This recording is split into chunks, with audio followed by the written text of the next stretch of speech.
Eric, thank you very much. The city of Appleton is tossing out its $60,000 consultant report on the city's pay plan for city workers. After abandoning the year-long study, the council now plans to do its own.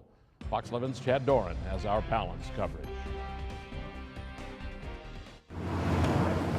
From snowplow drivers to sanitation workers, many are asking the same question.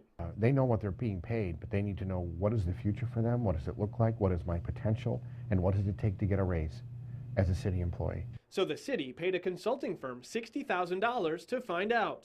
Since the Act 10 changes went into effect in 2011, hundreds of former union city workers have been wondering what's next, exactly what the compensation study was meant to address. For example, in 2010, a city employee classified as a laborer started at $20.14 an hour, with a maximum of $21.16 an hour.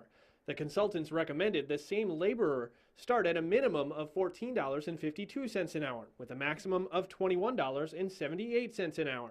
The council rejected the study that was put in front of them. Council members say one of the main sticking points with the report was the use of private sector compensation information the council could not verify. That definitely was a concern for some of us, but we're still going to be able to look at the private sector data. We're just going to be using published private sector reports. There are certain people on the council that say, well, how do we know how that data was used if we can't see it?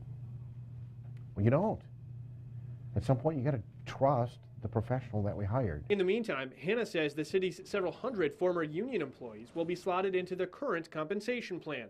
That plan was created in the mid-1990s by the same firm the city hired in 2011. They just want to know what the new norm is. They want to know what their salary and benefit package is. They want to know what they have to do to get a future increase here, and they want to know how they can progress and what decision they need to make that's best for their family. Mattiel says he wants the city study to include benefits with the salary information to get a better picture of what an overall compensation package will look like. The most important thing is when we're dealing with public funds and public employees is to make sure that we get the information correct and it's complete and we have everything how we need it to be. Something everyone can agree on. In Appleton, Chad Doran, Fox 11 News. Now, the new study by city staff could take several months. City leaders say it should not cost taxpayers any money other than the time spent by city staff at the expense of other work they would be doing.